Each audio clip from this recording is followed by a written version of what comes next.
Hello, everybody, and welcome to the newest episode of the Philly Blitz TV. This is our second episode and a very special episode because we have a very special guest with us today. We got number one QB on the field and in our hearts, Mark Schofield, with us today, as well as Pierre and Quell. How you guys all doing today? I'm doing good, man. Excited to be back. Awesome, man. Awesome. Yes, sir. As you always know, it is I, the one and only Mark Williams. Like as Park said, we're excited to have a special guest, man, joining us for the second time. Of course, the only difference is we're not just here to contextualize quarterbacks. We're here to contextualize all of the NFL draft. So, glad to have Mark here to give us some of his expertise. Excited to be back, guys. Really looking forward to this one. I was on before the draft. That was a ton of fun, but now we get, landing spots. We get actual picks to talk about. So excited to dive into it. All right, man. Let's get to it, you guys. So, since we're here talking about some of the landing spots, do you have any specific, do you guys in general, as a whole, have any specific favorite landing spots? Not just like, oh, I think that guy fits there very well, but more so in terms of, I think his skill set fits what this team likes to do schematically. I can go first. And, a player that back in like January, I started mocking him to this team, and I had, members of that fan base like scream at me every time I did it. Like, they're not going to draft this position. They're not going to draft this player. And that's Sauce Gardner to the Jets. When I was studying Sauce during the regular season and then obviously before the draft, like I saw Richard Sherman. That's what I saw. Sherman himself basically said Sauce was his CB1, said he reminded him a lot of himself with the length, with the way he played. And you think about what Robert Saleh does defensively, what he did in San Francisco with Sherman, how he used him. I thought the fit made so much sense. So, that was one that I absolutely loved. A little bit later in the draft, Baltimore getting Kyle Hamilton, that's such a Baltimore Ravens pick to take advantage of a guy sliding a little bit. But I think that made a ton of sense for them. When you get deeper into the first round, the Jets again getting Jermaine Johnson at the end of the first round, to trade back into the first round the way they did to grab him, I thought was a great pick. And then Alec Pierce, I really liked Alec Pierce, studying him, the receiver out of Cincinnati. I think he's going to be perfect for what the Colts want to be. And so those were some off the top of my head. I was like, yeah, I really like those. Totally. I had Alec Pierce going to the Eagles in one of my mock drafts. But that's before, of course, we made the trade of all trades. But my favorite landing spot, I think, was just the second pick of the draft. You got the hometown boy going to play for the hometown team, and just like he's gonna bite your kneecaps off, and that's what Dan Campbell wants, and it's such a perfect fit, and he's got that bend and that ability to turn the corner, and obviously the motor. I think he's just gonna have a really spectacular season, and is gonna be a great fit there for now and for the future. Yeah, and for me, is what the Bills did. I think did they have 2 third-round picks, right? With Terrell Bernard and James Cook. I really love, them getting James Cook. Devin Singletary, he's been their back for a couple years, but to me, he's not really not in the mold of a lead back, and I think James Cook can be that. Also, you add in, the element of Josh Allen, his running ability, throwing ability. You look at James Cook, how he can run routes. To me, I saw a little bit of Alvin Kamara in him throughout the draft process when I watched him. And then Terrell Bernard, I was reading an article earlier today. It said that he modeled his game off of one of their actual linebackers on their roster now, Matt Milano. So I feel like that fits. It's going to mesh very well. Really good. Just to touch on a little bit what you said, really good. More so in the James Cook. See, that's where things get really interesting because you get guys like Zach Moss and Devin Singletary will always find a home in that backfield strictly off the strip because you have questions about James Cook and his abilities to run in between the tackles and just inside in general. Now, in terms of the outside runner and him as a pass catcher, I think him as a pass catcher opens up that offense tremendously. It allows them to do things that they didn't have in their repertoire before, and I think Josh Allen would love that. But just to touch on a few of my favorite, of course, it's so simple to get to the wide receivers. of course, you get to touch on Christian Watson becoming a Green Bay Packer. I mean, a guy that I'm about to touch on in a second, Sky Moore. And you would think that they would have looked his way, but then when I sat and I thought about it for a second, you think back to the Marquez Valdez Scantless, and just even before Marquez, some of the other receivers that Green Bay has taken a liking into in the past, they seem to be more of the big body mode, which leaned inside of the way of Christian Watson, sitting at was 6'4", 4'3", so he offers what they lost in terms of Marquez and the deep threat abilities, as well as what they don't have now with the loss of Devontae Adams. So then, of course, like I said, with Sky Moore landing in Kansas City, of course, it's easy to talk about the loss of Tyreek Hill and what that means to the offense and how Sky Moore and his yards after the catch ability and what he can do with the ball in space, what that offense can do for him. It's almost like a match made in heaven. But if I had to give you my favorite, honestly, it's simple, really simple. It's David Ajabo landed in Baltimore. Yeah. Obviously landed with his former defensive coordinator.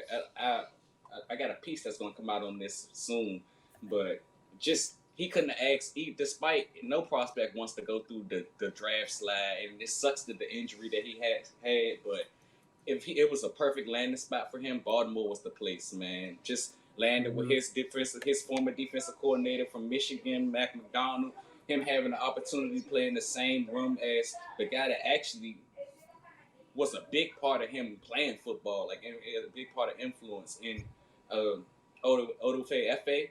Mm-hmm. So just awesome landing spot for him. I actually had one more. I wanted to piggyback off yours, Pierre. I mean, I think the Bills had a great draft, and I think one of my other favorite picks was their first round pick with Khair. I mean, you saw the interviews, I'm sure, of them seeing his notes and everything, and it's a copycat league, and you don't want to get beat on the same thing twice, and that's the most important thing, and to for them to see his thought process and all that, and then he got drafted and told coach put the playbook on the plane. If he brings that work ethic and figures things out, him and Tre'Davious White, and then Jordan Poyer and I'm forgetting somebody. Micah Hyde. Yeah. Yeah. I mean, that's a formidable secondary, and then you're adding James Cook, onto the offense, and some receivers as well. I mean, Bills are looking pretty nasty. Yeah, I mean, the Bills had an absolutely great draft. I mean, as far as teams that sort of won the draft, I mean, I think Baltimore, to get Kyle Hamilton, to get, Linderbaum the way they did, to get Ajabo, like Quell just pointed out. I mean, those were three fantastic picks. I mean, the two New York teams, obviously, when you have two picks in the top 10 and when you're the Jets, you trade back into the first for a third pick in the first round. Like, it's hard to get that wrong, but I think both teams sort of did pretty well there. I also kind of like, honestly, what Green Bay did. We were all sort of saying, I know everybody did a mock draft. You have those two picks at 22 and 28. You're giving them a wide receiver, but they add up, the two Georgia defenders between Quay and Devontae Wyatt, who I think is a perfect fit for them, especially Wyatt. Now you get a chance to free up Kenny Clark a little bit, because it used to be you just double Kenny and you don't have to worry about anything else up front. Now you've got Devontae Wyatt to deal with. And then, we just talked about Watson. I think that's a perfect fit. So I really like kind of what Green Bay did as well. And I don't want to get ahead of myself, but there are certainly two teams that I have in mind that like kind of wondered what they did during draft week. And unfortunately, one of them is a team I like a lot. So. Okay. So I think that's a good segue into our actual next topic, winners and losers of the draft. You just outlined the Jets and the Ravens. For me, I'm going to go in a different direction. The Houston Texans. I really love what they were able to do, because they needed talent really pretty much everywhere. I really feel like they were able to restock their cupboard. I really loved every pick. The Derek Stingley, John Mechie, Kenyon Green, Damian Pierce. I really love what they were able to do. Honestly, like I said, I got some stuff for you guys coming out real soon. But just in general, the AFC North, I'm a fan of what all of them guys were able to do. All of them. I mean, of course, Mark had the chance to speak on Baltimore. You guys know how I feel about the Baltimore draft. I feel like it should be an A+. The only reason it's not an A+ because I am not an advocate for selecting special teams players with any of your selections. Please do not do that and waste your time. But even in the same breath of saying that, I mean, Baltimore's a team that always gets their hands on great value picks at great times. And even when you discuss Jordan Stout, a player who I think they said 83% or 80, yeah, it was 85% of his punts landed inside the 20. Yeah. 53% of it landed inside the 10. And you look at a team like Baltimore who really wants to play the field position game, even with the selection of all the tight ends. Clearly, the departure of Marquise Brown kind of makes the wide receiver room hurt. So you can tell that it's going to be a whole lot of running the ball and a whole lot of attacking the middle of the field. So you're going to really have to play the field position game. So even me not liking the selection of special teams players, it made sense what Baltimore was doing there. Then you get into a team like Cincinnati. Everybody mocked Cincinnati to draft a whole bunch of offensive linemen, which, I mean, that was their Achilles heel on the season. Luckily for them, free agency becomes before the draft, so they had the chance to fill a lot of those holes long before free agency, which gives them the opportunity to fix their next Achilles heel, which is their secondary. I mean, I'm an Ohio State fan. You guys know I love all my Ohio State guys, but if you got Eli Apple as your cornerback too, you got some problems. So it was great to see them picking up Cam Britt Taylor, then to pick up Dax Hill, especially them two in particular, and then Tyson Anderson later on in the draft, where you got a bunch of guys who you can literally rotate around in the secondary. No one, I feel like, again, positionless football is my thing. That's the future of football, and you can literally put any of those guys in any position in those secondaries. It gives them a lot of versatility here in the backfield. Then Cleveland, I mean, for you to be able to get Perion Winfrey in the 4th round, where do you start there? That's just ridiculous. Like, I personally had him as a 2nd round grade. So yeah. For them to get him that late is just almost like a super steal. Then to get a guy like Jerome Ford, who, of course, you already got Kareem Hunt and Nick Chubb in the backfield, but with Kareem Hunt coming up on a contract year, Nick Chubb having questions in terms of being able to stay healthy, always good to get really good football players. And then lastly, Pittsburgh. I feel like this is just like, every time there's a wide receiver in any class, that time the Pittsburgh kind of needs a receiver, because when does Pittsburgh actually ever need a receiver the way they develop them? But every time there's a receiver worth getting, they always get his hands on them. And I thought the whole process, what could I think of the perfect landing spot for George Pickens? And then you can put him in Pittsburgh. It's like, oh man, it's like a star waiting to happen. They always just I like – oh, sorry, Parth, but I just want to jump in on Pittsburgh because to get DeMarvin where they did, I mean, DeMarvin, like, going into the year, everybody's like, yeah, he's a tweener, but he's probably a 1st-round pick. You know, right. To get him at 84 overall, you know, when they do a lot of this, they're based up with a 3-man front. Like, I think that's a perfect spot for him. So I really like that pick too. I mean, yeah, you're right. The AFC North, I think, top to bottom, they all did really well. I think one huge loser, you know, from the draft was just Justin Fields. I mean, yeah, they needed to just get him a little bit of talent around the guy, and I mean they got Velus Jones, right? But I mean he's 25. He's a 25-year-old rookie. He's a 25-year-old rookie with questions about everything except being able to produce in space. That is not a number 1 receiver. Yeah. Exactly. It's just really tough to see. And then, you know, and then it was like, okay, if you're not going to take a receiver, get some tackles, you know, protect Justin. And then they just kind of took some swings in like the 6th and 7th round. I mean, you know, it's nice that they were able to pick up 2 starters in the secondary. Their day 2 defensively was impressive. And it has, you know, this new regime's handprints all over it, right? I mean, it's a Burflewis, and they're picking up D-backs on with their first couple picks. So maybe they're trying to establish a culture, but still, you got to help out your, what was he, the 12th or something pick last year? Yeah, 12. Yeah, you know, your 1st-round pick from last year. You just drafted a quarterback. Help him out. You know, there's some options in free agency, but still, you know. Especially when, you know, they drafted Gordon at 39, and I liked Gordon. I think he's a very nice corner, like you said, Parth. He's a day 1 starter, but like you passed on Wan'Dale Robinson, who maybe went a little early at 43, but obviously the Giants have a Tony issue. Mechie went at 44, Tyquan Thornton at 50, Pickens at 52, Pierce at 53, Sky Moore at 54. Like, you passed on a bunch of receivers that could, I think, for all of those teams are going to step in and start. They certainly would have started in Chicago. that seems like a little much. Like Gordon's a great player, and that's fantastic, But then again, they drafted Brisker at 48. When Thornton, Pickens, Pierce, Moore were all available, and so if any one of those guys hits, Bears fans are going to be livid watching Fields just throw to Dante Pettis and I guess Tajay Sharp next year. Yeah. But on that topic, you have to remember this is a new regime. They didn't draft him. Yeah, I mean, are we starting to wonder how they feel about Fields? It's crazy. I mean, yes, he's had 1 year, man. Like, and I mean, so regardless of how you, sorry, Quell, I just wanted to say, like, regardless of how you feel, you have him under contract for 3 more years as a rookie. At the same time, it again, conversations like this get real hit or miss and real funny because we all know how we feel about Justin Fields and we think he's a talented guy. At the same breath, I mean, you're talking about a literal new regime. This ain't the same Ryan and Matt that was in there last season. The completely new guys. So they're not really tied to him by any means. And I mean, especially when you're talking about a first-year coach and Matt Eberflus, who kind of wants to set the tone. In order to do that, he has to take a bunch of guys defensively because he's a defensive coach. So, I mean, it sucks that Justin Fields got left looking on the outside looking there. And this might, I don't want to say it does or doesn't, it might have something to say about how they feel about him. At the same time, I just basically how I look at the market as a complete whole. You're looking at a team with a quarterback heading into a second year.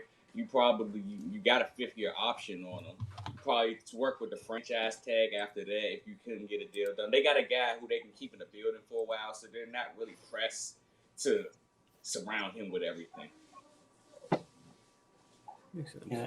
And for me, my biggest loser of the draft was Ryan Tannehill. He lost his favorite receiver. And the Titans, they're trying to replace him. And to me, and I mean, you guys know how I feel about Ryan Tannehill. Me personally, I don't view him as the type of quarterback who can elevate your team. He can keep things afloat and keep the ship steady, but he's not gonna. Mark, you told me this.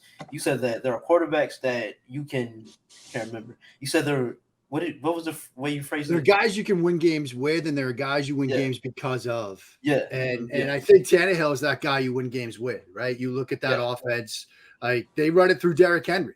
Like they run it through the running game and play action. Like they're not leaning on Ryan Tannehill, and they have an out after this season with his contract. And so, I think you're exactly right, Pierre. Like drafting Malik Willis right now is brilliant, because you get a year with Tannehill. He can be a bridge. And if you feel comfortable this time next year that like Willis is your guy, Ryan Tannehill is on his way out the door. I think you're right. Like in that sense, like Tannehill, he kind of lost this draft. And certainly with what he said in the wake of that pick, seems like he knows it too. Yes, that is not ideal for your starter to be saying that. Even like Richard Sherman said in the podcast, like that's not what you do, man. You lose the locker room saying things like that. Exactly. But if I had to give a loser, go ahead, Parker. Yeah, you just sound scared of the competition. Like I mean, you have a rookie quarterback coming in the 3rd round, and you're like, I hate when players say that. Like it's a team sport, man. This is literally the same thing I seen. I think it's John Clark. Me living in the DC area, got to keep up with all my guys down here. But not John Clark. I'm sorry. Oh man, Redskins reporter. John Keim? Yes, John Keim. I'm sorry. Thank you. John Keim, who actually said something similar along the lines with, because us as Eagles fans made the running joke when the Commanders selected Sam Howell that if Carson Wentz is shaking in his boots at a 3rd round selection, then Carson Wentz deserves to lose his job because this is a 3rd round pick. This literally take us and swing at something that's there. So same can be said for Ryan Tannehill. It's not like they picked a guy in the 1st who your days are numbered. This is somebody who literally project. If it works, great. If it don't, we got some room to spare in the back end. And for you to sit here and say something like that clearly shows how you feel the pressure. Yeah. But if I had to give myself a loser, and it's weird because I wouldn't even say they're a loser in terms of the prospects that they selected, because I like a bunch of the prospects they selected. But the Arizona Cardinals are clearly a loser in this draft. I mean, first of all, to give up a first round, how I like to look at it is you can tell a lot of their first move, like between the first round and the second round, a lot of their moves were centered around the fact that they knew that the DeAndre Hopkins suspension was looming. Obviously, the NFL wasn't going to break that news before the draft because you don't want to steal any thunder away from that moment. But they figured it was looming, and they had to make moves to conquer it. So to watch anybody spend a first round pick on Marquise Brown is kind of like absurd. I mean, I like Marquise. Marquise is fun to watch. At the same time, he did not offer first round value to that Baltimore team at all. And they didn't even spend a first round pick on him. So for them to get one back, it was like kind of like a steal.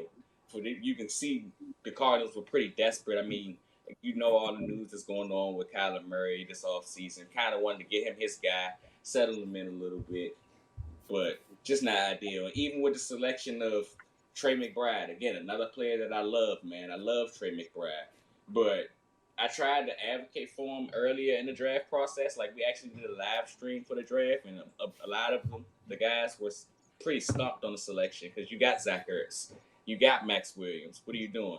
And my whole thing is, again, not knowing that the suspension of DeAndre Hopkins was looming, but they led the league in 5 wide receivers. How often they ran in empty personnel. So, I mean, you got to have valuable pass catches. And, I mean, of course, us Eagles guys, we love us some Zach Ertz, but let's be real.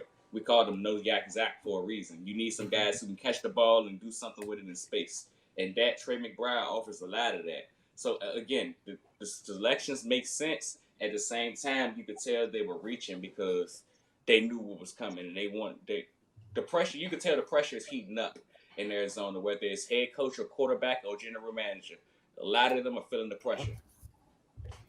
I feel like it's only fair, since we're talking losers here, to bring up the New England Patriots. Obviously, a team near and dear to my heart. I like all of the players they drafted. They just all felt like 40 picks too soon. Like Cole Strange, like he's a good interior offensive lineman, but you probably could have had him when you were on the clock at 54.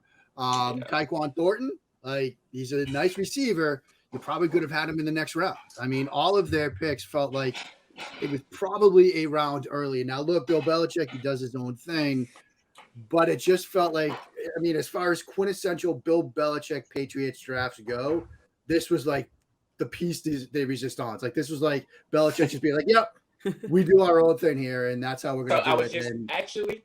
I was just to touch on that a little bit. I was just about to ask you. I know you're a little plugged in, a lot plugged in with the Patriots. I mean, if you guys don't know, go to it in the Pat's Food Pit. But, I mean, so Nick Caserio is out of the building now, and he took a lot of people with him. How much of a factor do you think that played in Bill Belichick actually, like, having the keys and was like, I could do me now, instead of having someone there that's like... It's a great question, because there certainly has been sort of a brain drain in New England. Like, a lot of people, like Ziegler, like McDaniels, like Caserio, like a lot of people that have been an integral part of this organization for the past 5, 10, 12 years are out of the building. You know, Dante Scarnecchia, their offensive line coach, like he sometimes advises them. Ernie Adams, he's retired. Like, a lot of the brain trust is either retired or moved on. And yes, they brought in Matt Patricia. And yes, they brought in, you know, they brought Joe Judge over.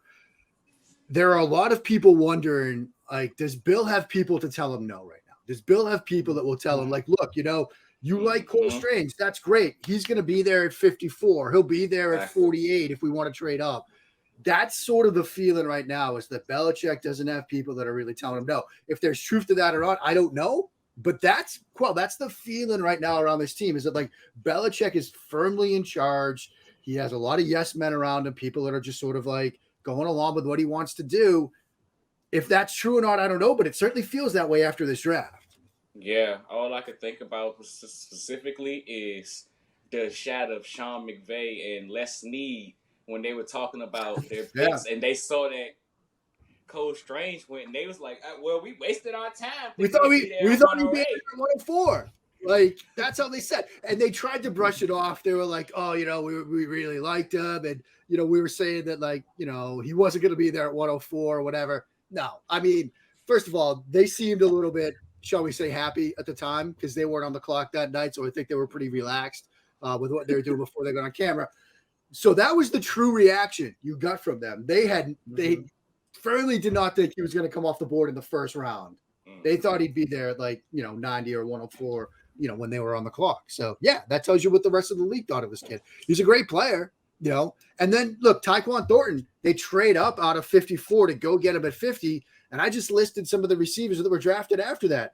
George Pickens, Alec Pierce, Sky Moore. Like, if one or two or even all three of those guys hit, it's going to be, N'Keal Harry over DK Metcalf 2.0.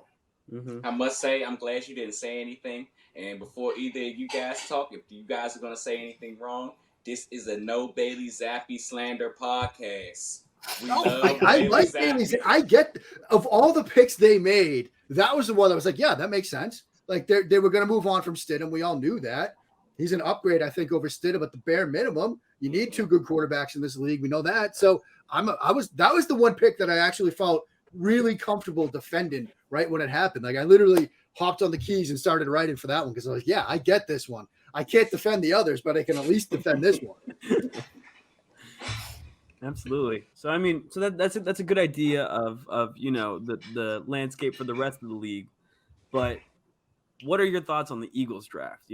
Obviously a lot of news breaking stuff and a lot of excited moments throughout the weekend. What were your thoughts throughout it, Mark?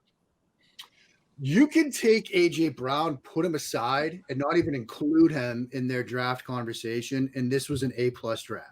Like, you don't even need AJ Brown to get there. I mean, Jordan Davis was one of my favorite players in this entire draft cycle. And if you are going to live conceptually as a defense in this too high world, you need guys up front that can steal that extra gap. You need guys that can two gap. You need guys that can make it so your safety doesn't have to scream downhill and fill in the A gap on the backside of inside zone because you've got an interior defensive lineman or nose tackle that can handle both A gaps. That's Jordan Davis.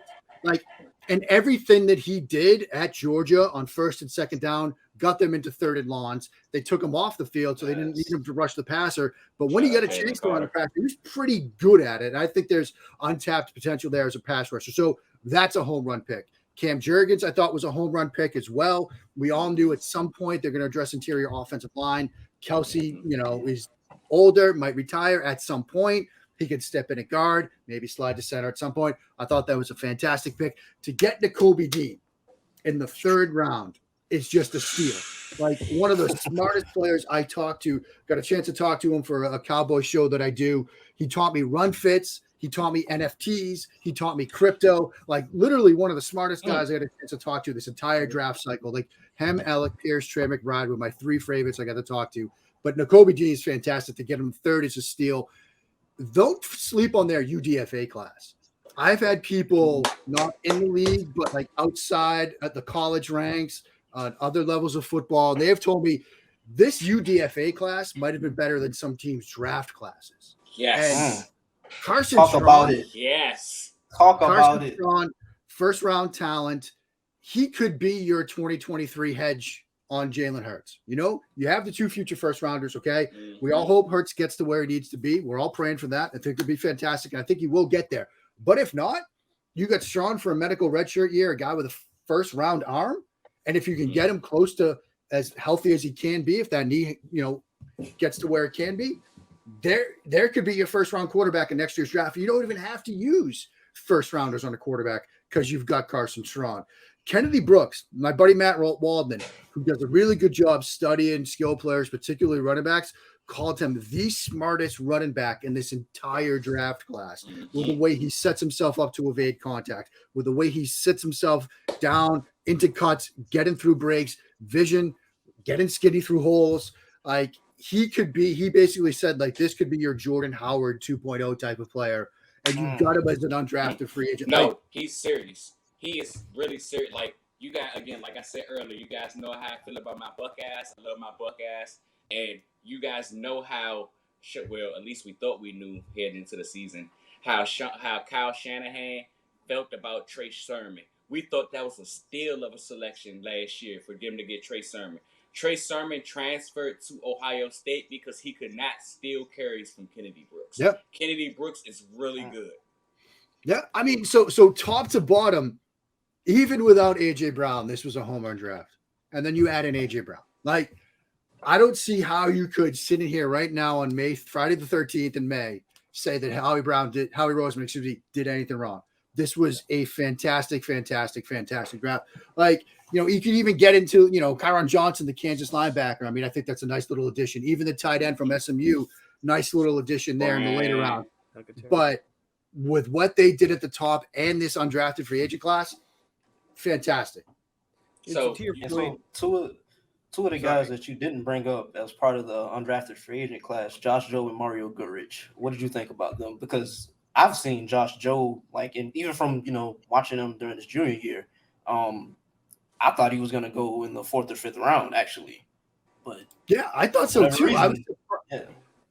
I was really surprised, guys, that he did not get drafted. I thought, if nothing else, you're talking about a guy that spent his college career playing for Nick Saban. Like, you play for Saban, you play for Kirby Smart, you know, you play for Venables. That's as close as you can get to running an NFL defense. You know, that's as close as you can get. And so you're talking about somebody that's going to be able to step right into what Jonathan Gannon's doing and be like, yeah, I know that. Yeah, I know that. Like, yeah, that's what we called cut. That's what we call Mabel. Like, I get it. Like, so I think that's a fantastic addition. I had people tell me that Dunkel was one of their favorite offensive linemen in this class. Yeah. And to get him as an undrafted player, I thought was fantastic. Like, again, I think this was just a top to bottom, a really good group. Who are the other guys? Yeah, Goodrich was a nice corner. Blankenship, I remember when Blankenship was getting first round buzz like 2 summers ago. There were people who thought, like, yeah, this kid's coming off the board in the first round. Another guy that they got undrafted. I mean, it's a really good group. So, again, like Pierre said, my bad, boss. So, like Pierre said, a guy that you didn't bring up, but you got a lot to hear about. I mean, you spent a lot saying about how important two gapping is and how important Jordan Davis will be to the Eagles. Hell, every time when you was talking, all I could think about was that's the big difference between Brandon Staley's defense right now. One year he had Aaron Donald, the next year he don't. So and that's why, like, I really thought that if Davis somehow got to 17, like, Staley, forget drafting an offensive lineman. Like, that's the guy that they wanted. But, you know, once Jordan Davis ran that 40, forget it. Like, there was no way he was getting 17. And I love the fact that everybody thought that, Baltimore's going to draft him at 14. And Howie said, no, this is the guy we need for our defense. We're going to go get him. And they move up to go get him. I mean, Jordan Davis, like I said, one of my favorite players in this draft class. And to add him the way they did, he's going to be such a huge part of their defense for the next 10 years. Yeah, and to me, the big thing with Jordan Davis is, other than what he brings, is what he can do for everyone around him. Yeah. You know, you look at Nakobe Dean, you know, all those Georgia linebackers, they were kept clean because of him. Yeah. And that's just it. Like, a lot of people said, oh, well, I don't know how we can evaluate Nakobe Dean. Like, can he really stack and shed? Like, he was kept clean so much behind Wyatt and Davis. Well, now he's behind Davis again. Like, that's a perfect situation for Nakobe Dean. Also, to your guys' point about, you know, this undrafted free agent class. I mean, Mark, you mentioned that some people said that it's better than other people's draft classes. I mean, all of us have our favorites. I know Quell loves Noah Ellis. I mean, I was a big Josh Jobe fan. I think with Jobe, I think he fell, you know, because of the foot injury and, you know, just not playing as well this year. But also, I just think because of COVID and the extra year, there was just such an influx of talent after guys took the extra year that, like, there were just too many players, you know, and not enough draft picks. But kudos to Howie and everybody for getting out those contracts. I mean, Carson Strong got one of the highest contracts for an undrafted free agent ever. I mean, we paid Goodrich maybe one of the highest for this class just to get him over here. You know, they really did their research on it, and I think, like you mentioned, we got a lot of great value in these undrafted free agents, and it's going to be fun to watch them in camp, because usually you're like, oh, no, not many of these guys are going to make the roster, but a lot of these guys have a real chance of making it. So it's going to Oh, be absolutely. interesting roster battles this summer. Definitely. And doubling back to your point about Carson Strong, for me in the piece that I just wrote, I think I characterized him as one of, if not the most talented arms in the class. Could you talk a little bit more about him? Yeah, I mean, absolutely. Like, if this were, say, 5 years ago, maybe 10 years ago, he's QB1. Like, there's no question about it because of the arm talent. I think with the way the game has sort of trended towards mobility at the quarterback position, athleticism at the quarterback position, that coupled with the knee injuries, why he sort of slid down boards a little bit. But in terms of simply throwing the football, he might be the best pure passer with the best arm talent in this entire group. And I think that, the knee injury allowed people to sort of glide past what he does in the pocket. And I think if you watch him, he moves well in the pocket. And we're talking about somebody that was told by his doctors, was told by his dad not to play last year. Like he told us at the combine, he looked us in the eyes and said, my dad told me not to play. My doctor told me not to play, but I wanted to play one more season with my teammates, like Romeo Dubs. Like, he got me to where I am right now. Like, I wanted to play one more season. Just to add some context to what you were saying, and this came from what's that, the Bootleg Football Podcast over there with Brett Coleman and EJ Wright. But I mean, Carson Strong doctors literally told him about this knee injury, I think 2 years ago. Yeah. And he got it laid out to him basically where you shouldn't play football. If you can play football again, if you take this surgery right now, you'll be healthy enough to play football and should have a long, continuous NFL career from here. Or even if you went back to school with the extra year, long, continuous career. He said, I can't miss out on being out there with my guys. I got to play with my guys. So says a whole lot about his character, says a whole lot about his leadership. Mm-hmm. Just the fact that he was, from what I heard, he was literally basically moving on one knee this year. Yeah. He was just playing football on one knee. Like, there were some practices where he couldn't practice. He sat on a golf cart because he couldn't move. And he also told us that, like, look, I'm working with Jordan Palmer now. I was compensating for that knee the entire year. Like, and so those throws that I was making that had everybody thinking, man, this guy's got incredible arm talent, it was all upper body. Like, he had nothing in the lower body. Like, he didn't have the ability to drive off his right leg, his plant leg, to drive through throws. And he's still ripping it. Like, he had some throws against Kansas State. Matt Waldman and I did a video on him. He had one on like a third down where he had to slide to his left, fit it through like 3 defenders and the referee on a dig route on a 3rd and long, and he somehow fit it in there with absolute perfect placement and velocity. Like, there weren't a lot of guys trying that throw in this class, let alone hitting it on it, and he's doing it on one leg. Like, and the other thing that I think is really going to help him, he had complete freedom at the line of scrimmage. Like, he had complete freedom to walk to the line of scrimmage and, they're in a blitz look, I can check out of it. Oh, they're going to play deep, I'll check into a run. Oh, they're going to do this, I could check to anything I wanted to at any time, any down and distance. Complete freedom at the line of scrimmage. Most kids don't have that. And he did because his coaches trusted him. And so when these rumblings came out that, like, he didn't know protections or he didn't know schemes and things like that, I'm just sitting there like, what? Coaches aren't going to trust a kid that doesn't know that stuff with complete freedom at the line of scrimmage. And so he was my QB5. Like, I had him over Sam Howell. I thought he was somebody that, like, should have gone on day 1 or day 2. To get him as an UDFA is just absurd.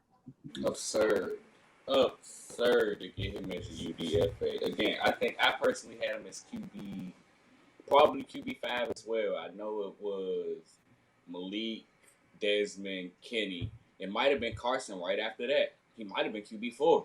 Yeah. But just a little into the back into the defensive line, like you were saying, and the impact of the 2 gapping.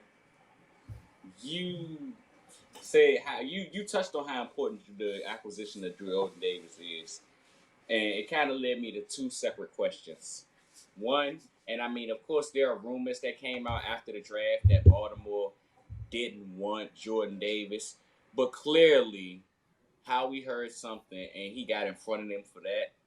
And you can kind of tell that you had an eye on Jordan Davis from the selection of Travis Jones. So, what's your thought process on the selection of Travis Jones and the value they got there? And did Baltimore really want Jordan Davis? I think they did. I mean, you watch Travis Jones and it's like, okay, well, if you can't get Jordan Davis, like you'll get this guy in the second, you'll get this guy in the third, and you'll feel like, all right, well, we got a decent enough guy that has that sort of 2-gap potential. There are a couple of players in this draft count that I thought had that ability. Certainly Davis was the best among them.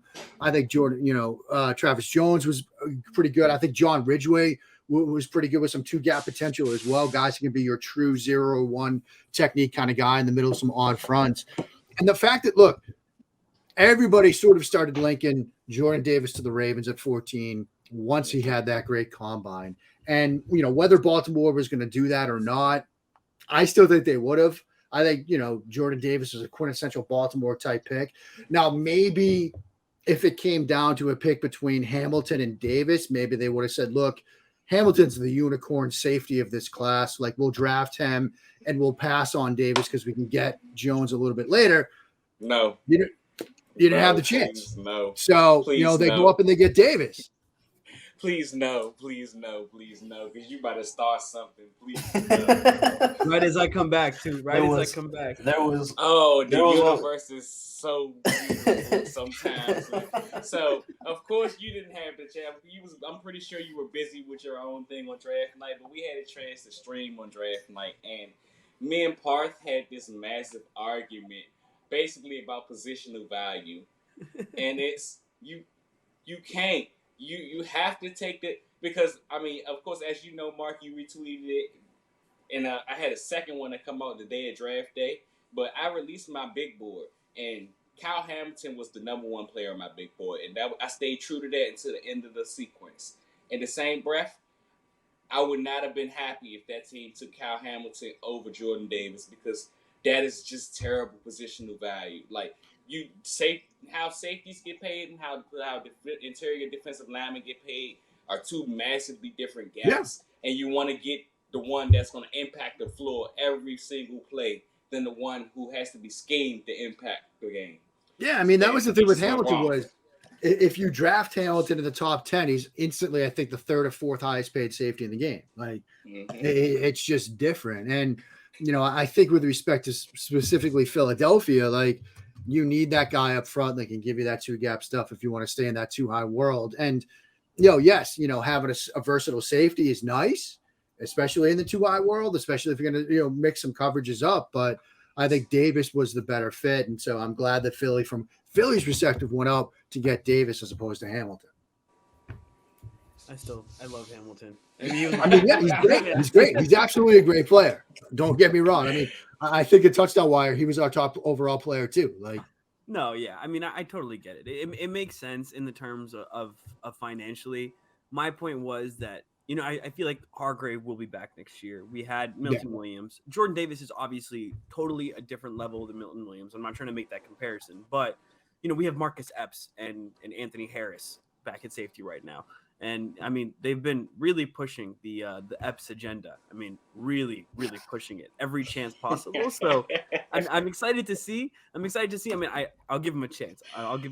But I just really loved Hamilton. But I it's get not ideal. It's fine. Yeah, I know. But we'll see what we can do.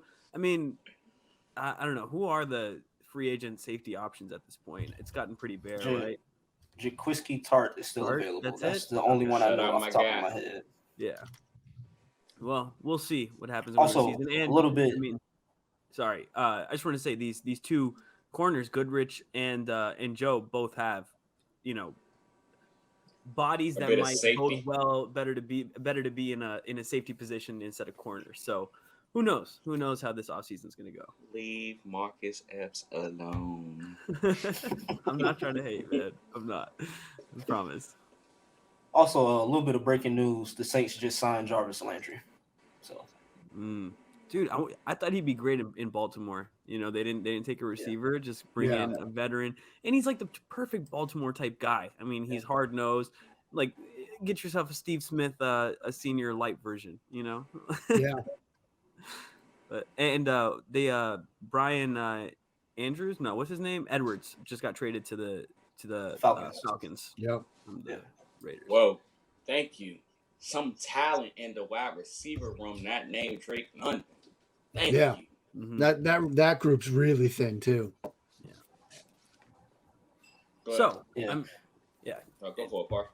Yeah. Anyway, so I mean, we've talked about Nakobe and Jordan in this draft, but now let's talk about the trade. We talked about a little bit about how you can insert AJ Brown into any offense. I mean, I love watching receivers. That's my favorite position to watch. And AJ Brown has been my favorite receiver in the league for years. I mean, he's just so big and fast. Like it's like you shouldn't be 60 pounds heavier than Devontae Smith and be running right with him. It's crazy, and this man just has crazy agility and whatever you want at every point of the game that you want in a receiver. I mean, he kind of struggled with releases coming in. He's gotten better with releases. The top of his routes are great. He can box guys out, but he's not just a box out guy. Like he's like the prototypical number one receiver.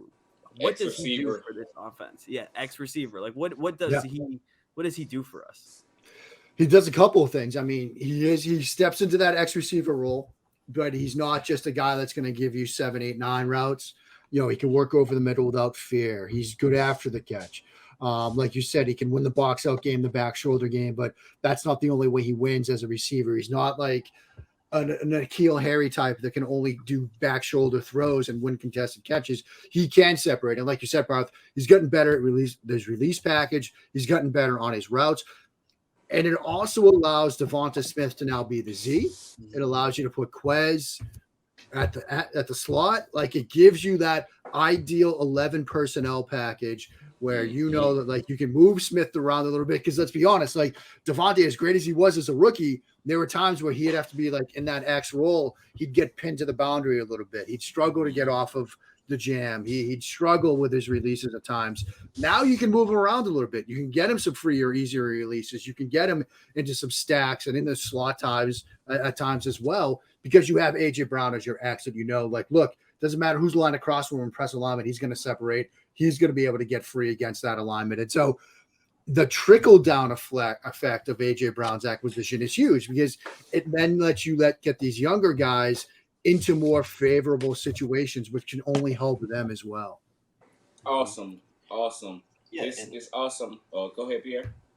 Yeah, and one of the things I'm surprised you didn't mention was the connection with Jalen Hurts. That chemistry is already there. I was just about to say the same thing. Yeah. I mean, that's why we're seeing a lot of teams add, we have Tua as our quarterback. We're going to get Jalen Waddle. Like we have Jalen Hurts.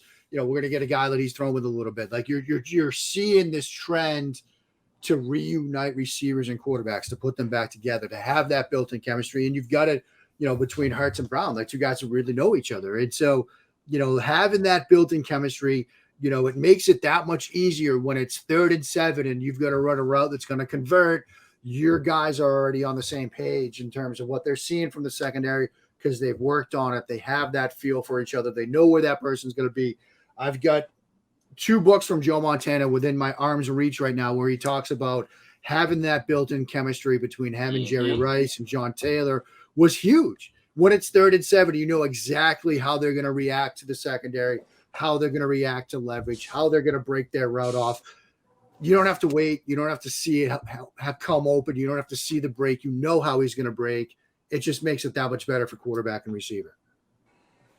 So, you know us, Mark, man. Every time you come see us, we like to talk a whole lot of ball. Like, how does this work schematically? And there was this whole lot of ruckus, for lack of a better term, during the whole season, that Jalen Hurts is a product of the scheme. Jalen Hurts is successful because the Eagles run the ball. You can't succeed with Jalen Hurts. Why can't you succeed with Jalen Hurts? Because if you're going to be a quarterback in this league and be successful, you got to throw the ball across the middle of the field. And Jalen Hurts did not throw the ball across the middle of the field. I think we literally ranked 32nd in the league in terms of passes across the middle of the field. So, I heard you say something about AJ Brown and what he brings in terms of value across the middle, not just 9s and 7 routes and all of those terms.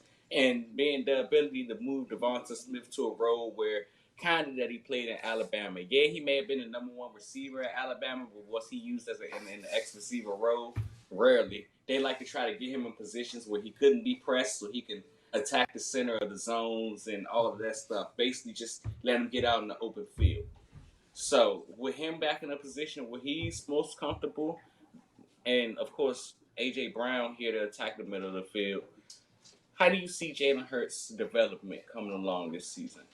I mean, I think now, when I was on with you guys pre-draft, when we weren't quite sure where they were going to go with the picks that they had in the first round, it was still like, we're optimistic about where Jalen Hurts can be next year. I think that optimism gets cranked up to 10 now. I mean, you look at you watch AJ Brown during his time in Tennessee, you see a guy that's fearless over the middle. You see a guy that's willing to run digs, to run shallows, to run crossers, and he's physical and strong enough where like you can get him the ball and he can bounce off of a linebacker, let alone a safety, and give you 10 extra yards after the catch. That ability makes you more willing as a quarterback to throw over the middle. Like when you know a guy's fearless over the middle, when you know that if your throw is slightly off target, he's not going to alligator arm it. He's going to go get it. He's going to absorb that hit. He's willing to do that. That makes you fearless throwing over the middle. And now when you talk about, okay, well, maybe he's not the guy running the dig. You've got Devonta Smith now in a stack getting a free release on a shallow cross or an over route. Now he's working against zone coverage or he's running away against man coverage because he got the benefit of that free release.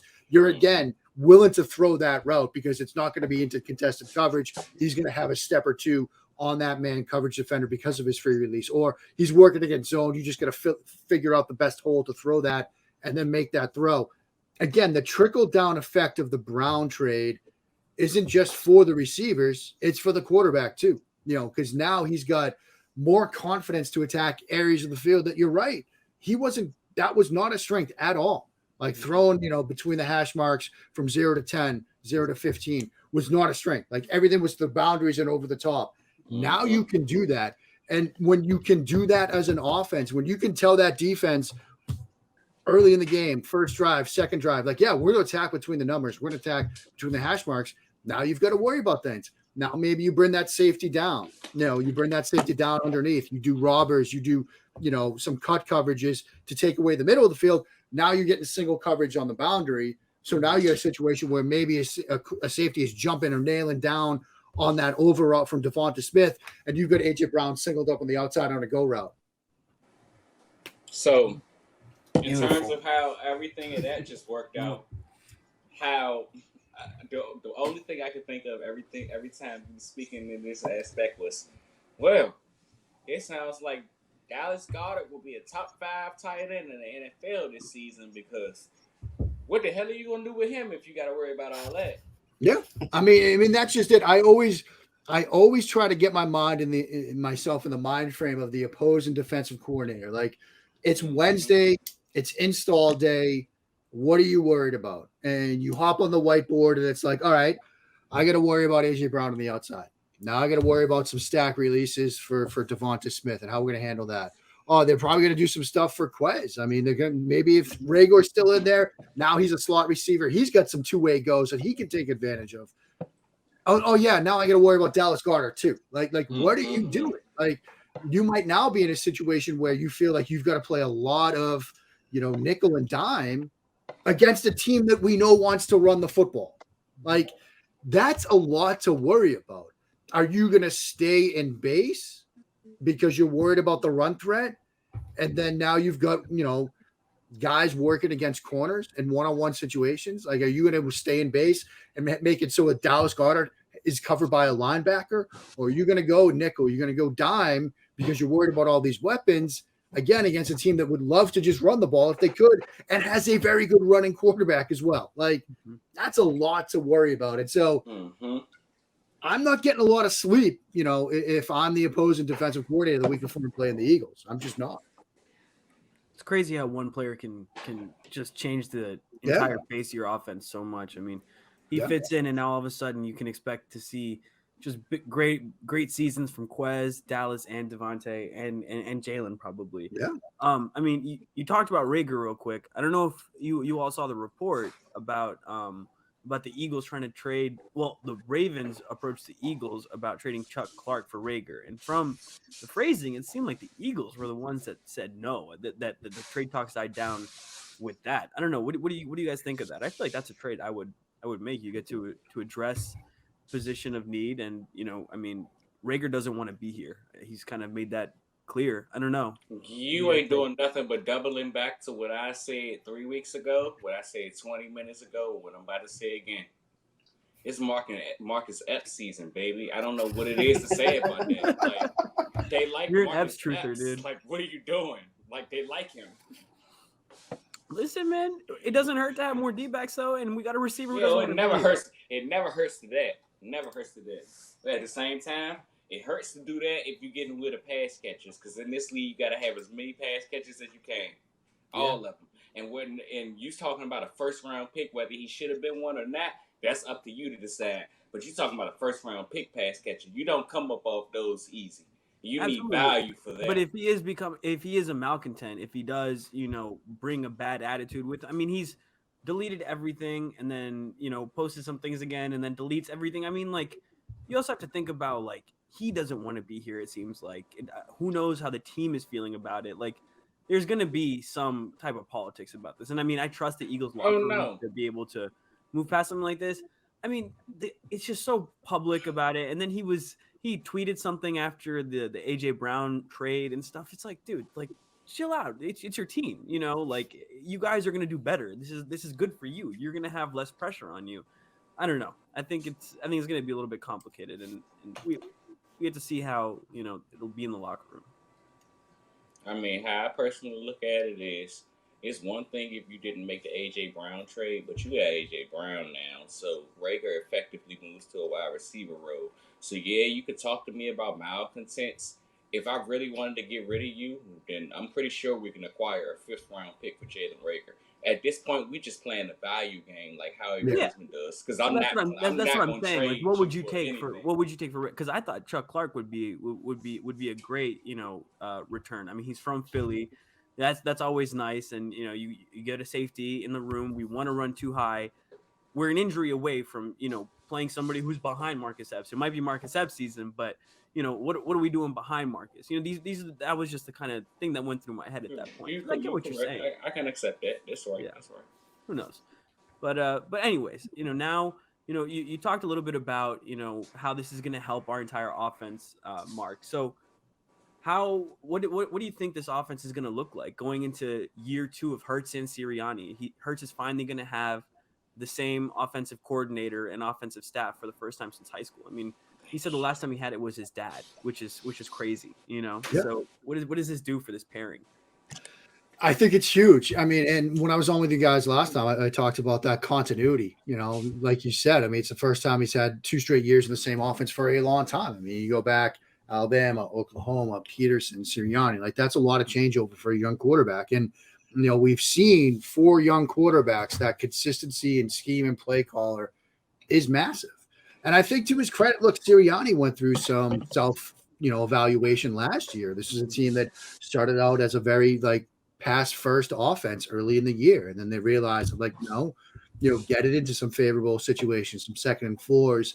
That's good for the offense. They became sort of a run first offense, got themselves into some favorable down and distance situations. You saw the effect that had on Jalen Hurts. But now you're talking about almost an ideal 11 personnel package, a quarterback with his 2nd year in the same offense for the first time in a long time, a 2nd year head coach now that has more experience, like game planning, putting together drives, stringing together play callers and plays. I think, look, to sit here right now, this looks like this could be your NFC East champions. It really does. This looks like a team that, yes, Washington made some moves, but I'm not sold on them and what they've done. Giants seem a year or 2 away. They've got the Daniel Jones situation to think about. There are a lot of people that look at the Eagles right now. It's like, yeah, they're probably the team to beat right now, given what they've done this offseason. Now, of course, we got to play the games, but I think this could be a very good team.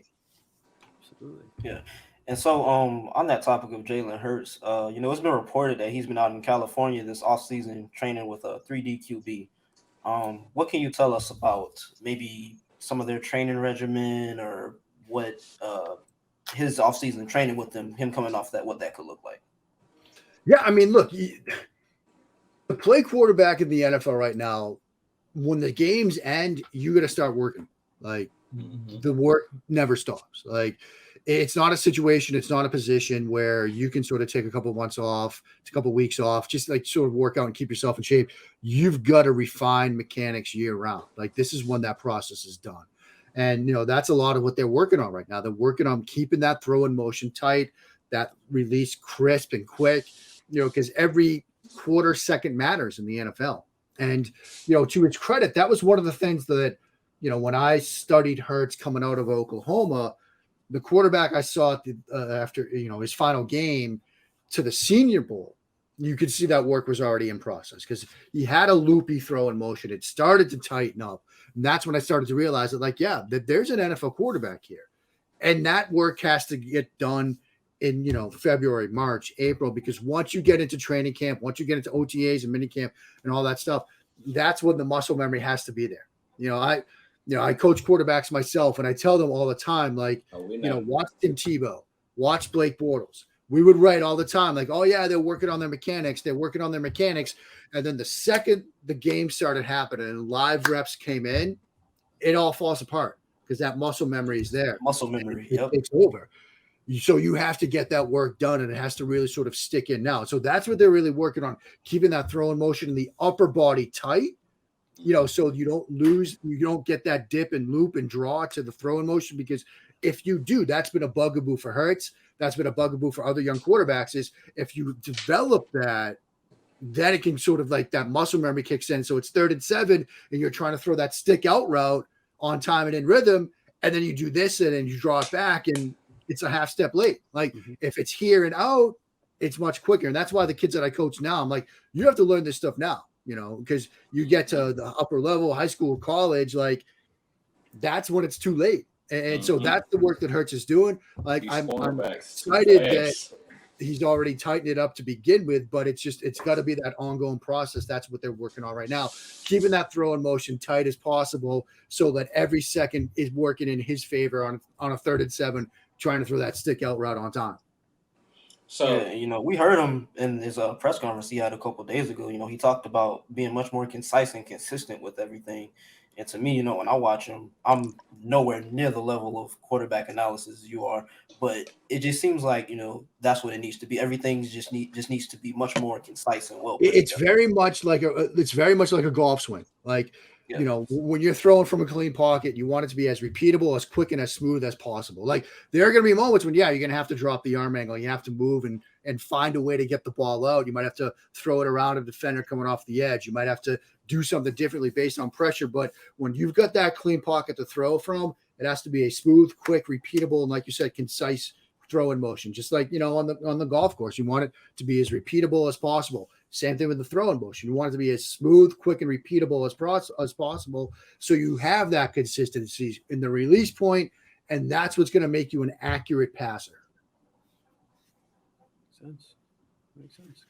Quad, did you have anything? Oh, kind of. Yep, there we go.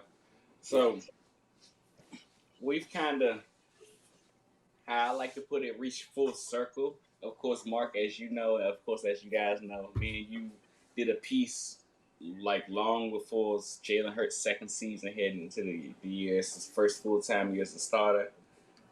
And me and you and Parth have had the conversation last time he was on the pod up until right now. And as I said, it's almost like a full circle thing where who is Jalen Hurts is what I present to everyone. I mean, we've seen him. We've had our conversations, both us as a group and us separately, in terms of, well, he's still a young quarterback learning. He rarely had 17 career starts. This is his first year as a starter. All of these good things. And I mean, all I could ever date back to when discussing Hurts, especially when we're discussing who is Jalen Hurts, is the quote where he had right before the combine when he said, I have no ceiling. I have no limit. Like, how good I can be is literally up to Jalen Hurts. So when you take everything that we've just discussed into context. You see the trades that, again, this is something that I'm about to drop a piece on. This might actually be something that I reach back out to you for. And just like I said, the final sequence to all of this stuff, where we know who Jalen Hurts is as the player. We know who Jalen Hurts is as the person. We've got the chance to see you as a full-time starter. It's that 14 games. I think he missed 2 games. So we know who you are. Now, as a team, I like to think the Eagles started this. I could be wrong, but just something that's like a trend in the league where head into your second year as a full-time starter, and if you're a really competent franchise, you go get your quarterback a number 1 pass catcher. And yeah, we had Devonta Smith, but you go get him as many weapons as you can and be successful. That's what the league is trending towards. Jalen Hurts has kind of reached that point where, well, you've got all your excuses. Everything is off the table. It's on you now, pal. Which brings me back to the question: who does Mark Schofield think Jalen Hurts is? And why should people in Philadelphia be sold on Jalen Hurts heading into this year? Because we have a whole lot of people who have that last game in Tampa stuck in their mind, man. And I mean, I don't blame them. It was ugly, really ugly. But then as you take into account everything I just said about a young quarterback, a quarterback heading into year 2, a person who has a whole lot of progression left to be made and no excuse left in front of them, what is there left for Philadelphia fans? I mean, you're talking about a quarterback that now has been put into a situation where, like you said, he has a team that is built around him now. You know, the Philadelphia Eagles with 3 first-round draft picks, they had an opportunity if they wanted to take any quarterback they had graded as their QB1. They didn't do that. They went out and they got Jalen Hurts the weapon in A.J. Brown. That tells you everything you need to know about where this organization views Jalen Hurts. Now, yes, they kicked around on Russell Wilson because, Russell Wilson, you're going to try to acquire a quarterback like that. But short of doing that, they built around Jalen Hurts. And they told us at the Combine that they believe that Jalen Hurts is doing the things that he needs to do day in and day out to get to where he needs to be. Where does he need to be? He needs to be a top 12 quarterback in this league. Can he get there this year? I think he can.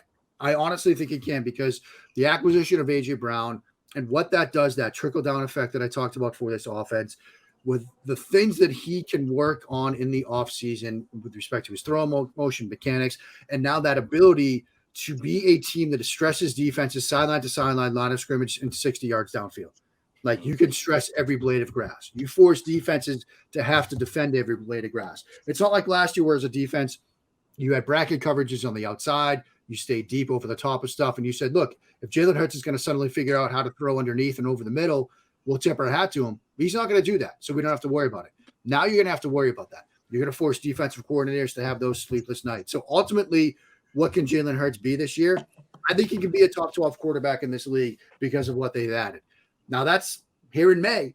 He has to go out and do it. And like you said, the sort of catchphrase around the Eagles right now is no excuses for Jalen Hurts. And I can understand why, given what they've added. But that's where he needs to be, and I do think he can get there this year. You'd love to hear Perfectly said. Perfectly said. Couldn't have said it better ourselves. This is something that we've tried to have conversations with people about before. And I mean, of course, as Pierre said, we don't have the quarterback analysis that you have in our back pocket. But all we're trying to get the public to understand is you talking about a quarterback who played his first career playoff game in his first year as a starter, first of all, something we tried to get Carson Wentz to do for the longest. So he kind of checked off that box. Not to cut you off, but I feel like that's something that gets lost amongst Eagles fans a lot. You know, the fact that this past season was his first season as a starter, you know, like was his first time, full time, seeing and reading NFL level defenses. Yep. You know, these things don't happen overnight, man. No, they don't. I mean, look at what Josh Allen did in his first playoff game against Houston. Like, it was almost comical. He was throwing to like triple covered fullbacks on go routes. Like, now he's probably the guy in the league, right? That everybody points to as like them and Mahomes and Herbert. Like, those are the guys you want to have your offense. Exactly. And all I could think about in this, the same way you said that, is we all watched the Super Bowl 2 years ago, and we all know what our thoughts are of Patrick Mahomes. Patrick Mahomes is a great quarterback, probably in consideration to be one of the greatest of his era, maybe the greatest of all time if he continues at this trait. in the same breath of saying that, he ran into Todd Bowles and had nothing coming. There was nothing he could do. It was terrible. So we're going to criticize a quarterback who ran into the same defensive coordinator who made us think that somebody we think could have the potential to be the greatest quarterback of all time look like a fool. And we're going to take that and say this quarterback isn't good enough to be in the league. That's my whole thing. That's right. Totally agree. But anyways, thank you so much, Mark, for hopping on. It's always a pleasure. QB1 on the field and in our hearts, as usual. In our hearts, in our minds, and everywhere else you guys want to go, man. Everywhere else, man. I tell you all the time, Mark, we appreciate you and everything you do for us. You are literally the man. We are honored to be in your presence and appreciate you for coming on, brother. Really appreciate it. Anytime. Love you guys, man. Happy to come on anytime. Really have time. Let people know where they can reach you at, Mark. Yeah, on the Twitter, the old Bird app at Mark Schofield. USA Today's Touchdown Wire, a bunch of different places of SB Nation, Big Blue View, Blogging the Boys, Bleeding Green Nation, Pat's Pulpit. But on Twitter at Mark Schofield is the easiest way to find me. Definitely, man. And I must tell you guys, I know you guys got as much draft analysis as you could over here at the Philly Blitz. But if you can take the time to check into what Mark Schofield and Doug Farrar had going on this offseason, really good stuff. Really good stuff. Sir. Well, thanks, man. Yeah. And just to wrap up, thanks for tuning in. Be sure to visit thephillyblitz.com and check out our podcast network available on Apple Podcasts, Spotify, and whichever podcast streaming platform you're listening on. And be sure to subscribe to us on YouTube at the Philly Blitz. Thank you for joining us, and have a great day. Go Birds! Go Birds!